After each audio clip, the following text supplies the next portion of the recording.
Welcome to the Roxie and tonight's screening of Frameline Encore. My name is Des Buford and I have the honor and privilege of being the Frameline Director of Exhibition and Programming. I'm not sure who the Director of Voyeurism is, but we'll find them later, I'm sure.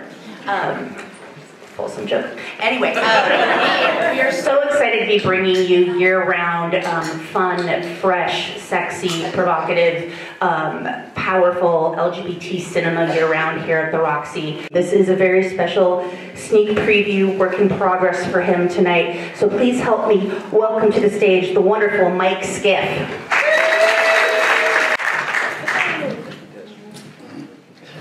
Thank you, Des. And Frameline, I want to thank Dimitri, the staff at Folsom Street Events for this opportunity this evening. I was here last year also for Leather Week where King Crusaders screened. So to me, I mean, it's really an honor to be back here 2 years representing the King community with documentaries about us. Really quickly, what you're going to see is a work in progress. We're looking to finish it up. It's going to be a featured documentary. We're hoping to start entering it, submitting to film festivals towards the end of October. Coming up with archival materials during this time period for Folsom at its heyday during the 70s, 60s, 70s, and the early Folsom Street Fair has been really difficult. And so I wanted to ask you guys in the community if anyone has stuff that you feel may either, reflect this documentary or that you feel that could benefit overall San Francisco's leather history and story, to consider just bringing this forward. I'm sure that Folsom Street Events, Frameline, the Gay and Lesbian Archives Historic Society could help you guys out. But this was a very tough thing for me to come up with archival material to reflect this story. But I'm sure that people do have things that are just personal pictures they've taken, things like that, but could mean so much later on to our whole story. So I have the pleasure of welcoming some fabulous folks down here for a panel. Please help me welcome back to the stage filmmaker Mike Skiff.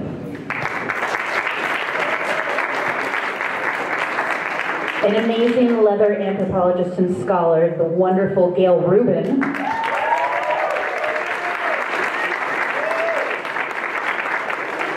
A wonderful leather advocate, and when I grow up, I want to be him, Bannon.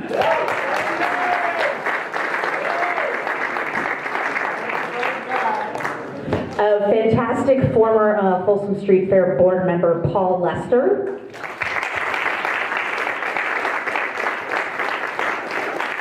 And also a very awesome former Folsom Street Fair board member, Rachele Sullivan. This is how we do it at the Roxie. We like sit on the ground. Welcome everybody. Thanks for being here.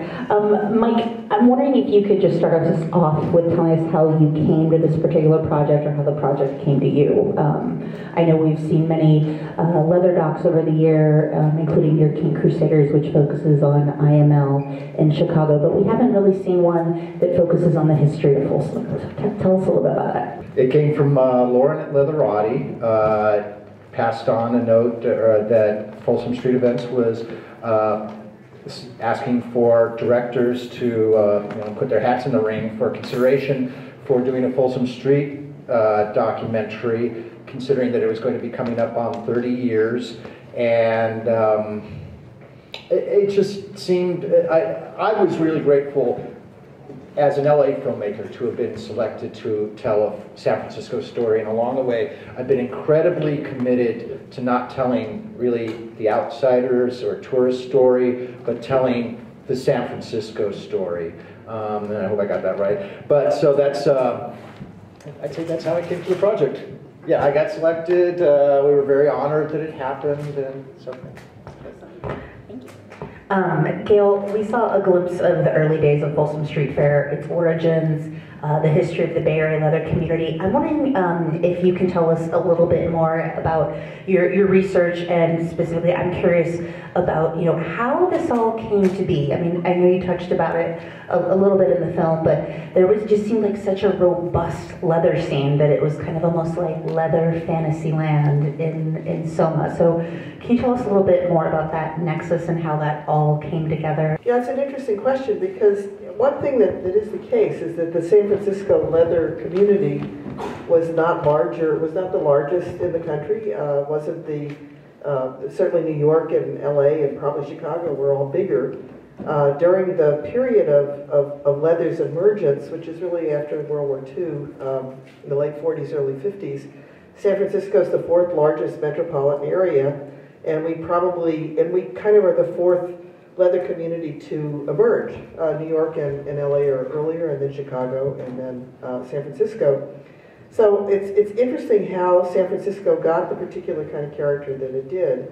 And I think there are a couple of things that I think are important. One is that eventually, one aspect of this is that the gay press is so centralized in San Francisco. There's a lot of gay press here.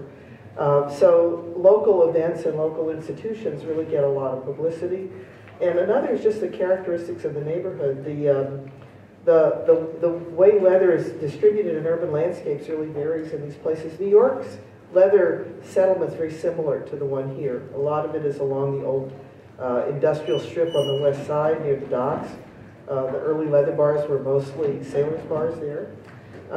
And leather kind of it locates in what was once this sort of waterfront industrial neighborhood. And that's essentially what South of Market is in San Francisco. I think the deindustrialization here and the urban renewal had a lot to do with the efflorescence of leather in San Francisco. I think Drummer Magazine, moving up here from Los Angeles, really gives it a kind of national reputation that is outsized given the size of the community. And San Francisco, a lot of people have talked about San Francisco as a place where people came to party, get laid. From the gold rush on, it was a place where people came for recreation and always had a kind of a sexual tourist culture. And San Francisco, gay San Francisco starts to play that role as well. And that goes back actually into the 20s and 30s, not just leather in South of Market. I did want to bring one thing though. I brought the article from Drummer Magazine talking about the first fair. This is from, they didn't even have a whole article on it. This is from the issue 79, 1984. And it's just a little piece in an article on the international leather scene. It says, this year saw the first ever Folsom Street Fair held September 23rd over several blocks of Leather's main street. Crowds were bigger than most observers expected and curiously mixed. There was certainly more leather in evidence than at this year's Castro Street Fair, and maybe more straights as well. The fair was, after all, a neighborhood effort, not just a leather festival. As one spokeswoman noted, this must have been Kathleen, Folsom Street in the South of Market area is a neighborhood of minorities, the elderly, and gay men. So on the same block, visitors could shop at the booth of a novelty emporium selling naughty party items, talk seriously about SM to members of the Society of Janus. Janus was there the first year. And view artwork in crayon by children from a local grade school. Only in San Francisco. So the question was, for folks that have been around for a while, thinking about the evolution of the fair, starting kind of more participatory and now perhaps that it's more spectator-oriented. Thoughts on that? I loved the mention of how, and the acknowledgement of how a lot of leather women came together to caretake, and really kind of am curious about how BDSM helped make sex safer. I don't know how much we work to make it, to encourage safe sex. What we did was provide a fair, and we did provide all of the nonprofits a much cheaper rate to come. I think one of the things Folsom Street Fair did when I was president was try to stay out of most of those issues. One of the things that was happening in San Francisco during my tenure was a change with people who were positive, where you saw people come out as positive, being very proud as positive. And what they didn't want was people telling them what to do or how to do it. And one of the things the board had to do while I was president was kind of negotiate through all of these different groups. Some stressing very safe sex, others saying, leave us alone, this is our party, we're going to celebrate, and we're going to celebrate the way we want to. That's what this fair is about. And so it was you had one sort of signals from title holders, educators, and you had another whole group of people who were out there to celebrate, enjoy their life, do exactly what they're going to do. The second part of my tenure was the rise of the party system, the circuit system. And pretty much everything was gone by that time. But people were there to enjoy themselves. I took over just, my first year taking over, the previous year 5 board members had died. We were down to 4 board members. We debated whether or not the Folsom Street Fair was going to continue. If Up Your Alley couldn't make money, it was going to end because we didn't have people to keep it going. And suddenly things changed. The drugs came out, and people were living, and people wanted to celebrate. And Folsom Street Fair took off and changed and became this incredible celebration of living. And you know, what you got from a lot of people is they didn't want to be told what is safe sex for them or what is not. They were going to receive the information and make their own judgment. And I think you saw this big change during my tenure of people. They understood the risks, they understood the issues, but it was taking responsibility for their lives. The documentary doesn't go into great detail, but gives knowledge that the mainstream in the gay community aspects of it were actually trying to shut down baths, things like that. I didn't go into a great detail of how that manifested. Could you talk a little bit about how the shape that took? Well, it wasn't exactly the mainstream, but it was a faction fight locally. I mean, there were people who, one of the ironies of shutting down the bathhouses is that there were so many people in the local political power structure who wanted to do it. And it was really interesting to see that footage of Mervyn Silverman basically arguing against shutting down the bathhouses.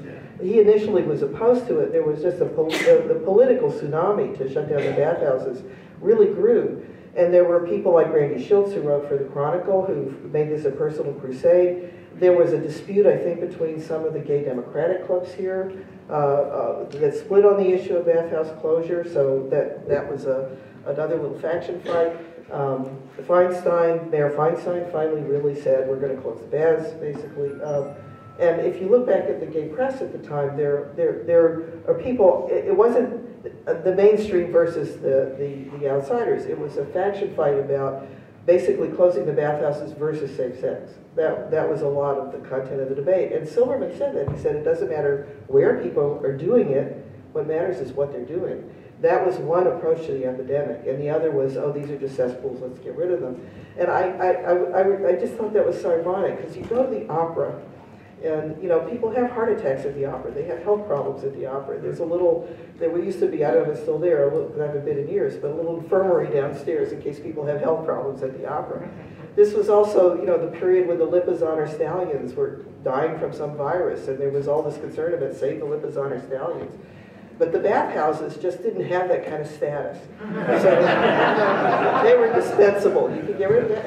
And the stigma of gay sex, the stigma of the bathhouses really played into that. And from a public health standpoint, it was insane to close the bathhouses. And most public health people would tell you that. They would say, oh, use them, do education. You know, there are a lot of other ways. There's a principle in public health, which is that you try to figure out how to do the least damage while you're doing an intervention. And that's after 100 years of really harebrained public health interventions, like where there'd be, in San Francisco, there were epidemics And that, you know, the way that the one epidemic was handled was to quarantine Chinatown. And, you know, this had nothing to do with really stopping the epidemic. So public health people actually know you don't just go into a community and destroy their institutions for no good reason. So public health people were, by and large, most other cities didn't close the bathhouse. So, but there were people who were part of the local gay political establishment, plus Feinstein's mayor and other forces that said, we got to do this. But I was glad you had Hal Slate, because he was one of the owners of the Cauldron. There was another, there were two owners, and they were really at the forefront of some of these early same-sex initiatives. The leather community has such a long, amazing history of fundraising. And as former board members, I'd really love to hear about how each of you came to board service and what you found most rewarding or your fondest memories of being on the board. Hi. Well, I came up on the board. My first husband died of AIDS, and so I wanted to give back to the community, and I found you guys. So, and I've always had a love for charity, and I remember my fondest memories of, in 2003, I called and said, oh, do you need any volunteers for the Folsom Street office? And they're like, oh no, we're full. I'm like, okay. Because I couldn't really see myself as a volunteer librarian mother. I just, you know, I just couldn't. And then so 2004, there was a call for volunteers, and Tom Scheit contacted me and said, you know, if anyone could bring bagels. So I said, okay, I'm off of a 12-hour night shift, and bagels are down the street, and that's kind of where I started. Tom Scheit reeled me in, and then I went to Up Your Alley, and then I helped, and there you go. I stayed for 9 years, and really my love for charity and the board. Sorry. And it was also an honor because the board, since I was a really shy het girl, just coming out, and they asked me like how to bring in the women's community in and how to, you know, just do other stuff. So it was a great honor to see Daddy Wren. Since Daddy Wren knew the community of women, we created a roundtable, and a lot of the community members came on board, and we took surveys, and we had the Exiles, the Butch Femme Society, the Dykes on Bikes, and, you know, later on, like International Miss Leather, come and, you know, just really help develop the Venus's Playground. And our tents are awesome, as some of my other leather sisters know what happens inside the leather tents are great. So that's about it. And also, what's also was fun for me was the Pride. We did booths, and I created the whips for tips because I am a money charity whore. I like to create money for charity. And so I just had fun. And even though I really didn't know how to flog, they didn't know that. They just, you know, hit. So there you go. That was my claim to fame, I guess. Yeah. Thank you. I came to Folsom Street Fair in probably a slightly different way. I moved to San Francisco. I got involved with the leather community. Leather bars had moved from South of Market to the Castro for a short period of time. There was the Jackhammer, Daddy's headquarters. I worked at the Jackhammer. I made friends with people who worked at Drummer. And one of those people, Derek Yeager, had gotten involved with Folsom Street Fair. He thought my background was unique enough to be brought on the board. I had been a Jesuit for almost 11 years. So I studied and taught school to be a priest, and I ran large events for the high school. So he said, you would be great for Folsom Street Fair.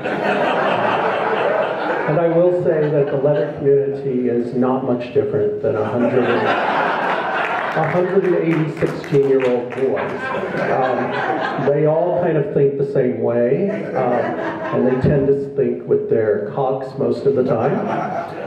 But I came in at that point, and as I said, they were desperate. There were very few board members left. It was, as I said right before, the HIV medicines, and it was that time when people were just dying.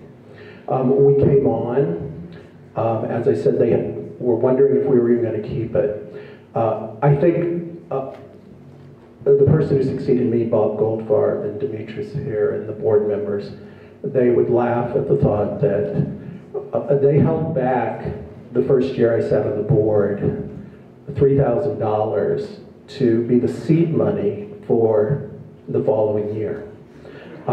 Anyone who ran this event and even looked at the books said this would never even get you the down payment for toilets. Well, that first year we had to use our own credit cards just to start covering it. I went out to the community and had my friends go out to it, and we looked for people to join the board. And it was during, Chuck Roth was the treasurer at the time. He was the one who came up with the idea of having a sticker to encourage people to get a drink reduction. And it was funny to see the signs because we debated and debated how much we could ask. And we pushed it at $2. And believe me, the BAR had lots of people complaining that we were asking for $2 to enter the fair. We were the group who sat down with the sisters and we wrote up a contract. And we gave them a certain percentage of everything coming in the door. Our big goal over the next few years was to underwrite through corporate donations the cost of the fair, because what we wanted to be able to do was say that every single dollar that somebody donated at the gates was going to the charities. And my first year I attended, they gave away a little under $20,000. It was by the end that, I don't remember what our last amount was. Bob is here, he was the vice president taking over. I think we were somewhere around 150,000. But what we did was go out to sponsors. We had to sell it to them. We went to the city and we pretty much demanded stuff from the city. It was Mike Wolford who designed the banner that you see all over the city. And we went to the Grants for the Arts and said, how do we get some of the hotel tax money? We've been told we sell out the city. We're one of the biggest events of the year, and we want some of that money back. Well, it has to go for something artistic. So the whole goal then is to come up with something that the city will pay for. So they were willing to pay for part of the stages because we have musical groups from San Francisco, and then we came up with the banners. So a large part of during my tenure was rebuilding the board. And then to build a volunteer base, we were the group who sat down with the beneficiaries. We used a model that had been used the previous year from the Academy of Friends. And they got some of their volunteers to run the Academy of Friends from their beneficiaries. And we sat down and said, this is how we're going to run this event. And we came up with a goal for each beneficiary. This is the number of volunteers we need from you. And if you give us these volunteers, we will give you this money. What we were able to do every single year, and I know under Bob's years after myself, is we were always able to surpass that goal. We had a treasurer, Chuck Roth, who was very conservative and said, don't promise them every dime, promise them less. Because then at the end, if we promised you $10,000, but we can give you a check for $20,000, we looked even better. And that's what we did. And I think that's what started to bring, our goal was to build up a board I can say one thing in one way I've been very proud of is our last year we worked with a group, and I think the name was Young Positives, and what? Bay Area Positives. And that was the group that Demetrius, you were in charge of it, and we worked with him. And we, by that time, were looking for people to get involved with Folsom Street Fair. And a number of those people are still involved today.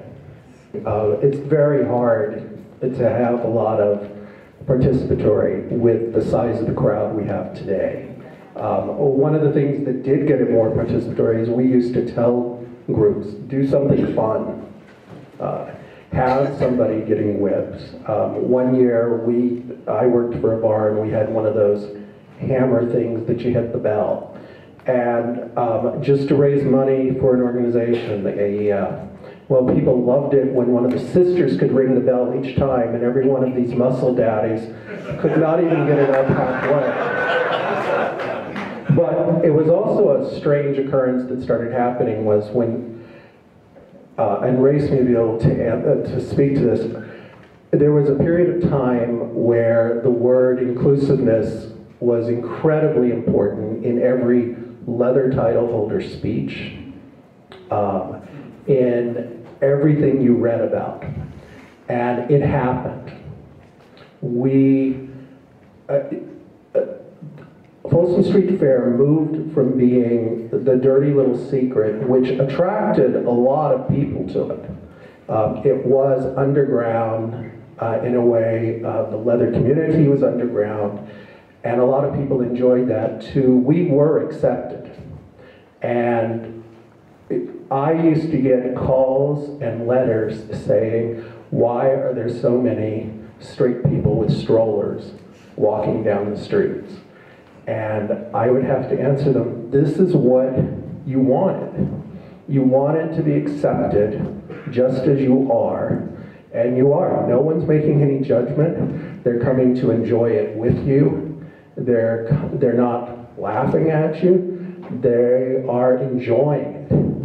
And one of the things from living here now for almost 25 years is it is hard to find anyone over a certain age who has not attended at least one Folsom Street Fair. It is something that San Francisco they feel that they own, and whether or not they agree with everything they see, they at least want to see it once. And they want to come down and just see what it's all about. So there was this strange dichotomy that existed. We wanted to be included. The leather community did, and then all of a sudden it happened. And the leather community kind of wondered what we should do with it because they're all here now. I've been coming since the very first Folsom Street Fairs. I was not living here at the time. I didn't move here till '94. And I can say it was always very participatory. It's just that many more people came, and some of those people may not have been participatory in the same way. They might have been a little bit more on the observer side, but even from the very beginning, it was very participatory, and I think it still is. That's just my own personal take. The other thing, to allude to what was just said, Folsom Street Fair started as a community-based neighborhood, it's for all of us kind of thing. And then it was perceived for a long while as this is the domain of gay men. And then a lot of gay men had a knee-jerk reaction when it blossomed into the amazing success it is and became more diverse, saying, oh, maybe some of that's not as special for us anymore. I sort of disagree. But I think it's important to remember it was started to bring everyone together, and it wasn't just about gay men. In fact, as you saw in the film, oh, we need to include the leather community in the first planning, not it's about the leather community, so. Yeah, if you look at the poster for the first fair, there's a leather section, but the fair itself was not a leather event. I mean, that's very, very clear. And I think one thing is that the fair keeps changing, and what it is now is not what it was when Paul took over, when Paul got involved in the board, and it was not at that time what it was when it started, when Kathleen and Michael started it. So it's been a lot of different things. And I think it's become more of a leather event, actually, as the neighborhood has become less of a leather neighborhood, which is not uncommon with street fairs. They're often ways that communities who used to be in some part of a city maintain a presence even when their retail and residential footprint is less. And that's not uncommon. There's a whole literature on street fairs that's maintaining those kinds of identities. And I think Folsom has done that for South of Market, which is no longer the kind of leather neighborhood that it used to be. But it has been a lot of different things. And there was a debate early on when the internet was just when there was this list called GLASB. I don't know if any of you were on this email list, GLASB. But anyway, there's a little debate on this in the, when did Michael die? 90, Michael Valerio. I have it here, but anyway, shortly before Michael Valerio died, this was probably in the mid-90s, there was a whole little screen debate on one of these lists about all these straight people, they're coming in and they're invading our fair. And so I remember doing a post saying, well, it really isn't our fair. It was a much broader event originally. And Michael was in the hospital, and I sent him the emails, and he said, well, of course you're right, but unfortunately he was unable to email me back about it. But there is always a sense of these people are coming in as invaders, but it never was a possession of any particular community, and it's become more so, I think, over time. I find it ironic. Kathleen Cannell's a friend of mine, and she had a PhD and worked in Nassau. And she got out, she had to move out of the city because she couldn't afford it.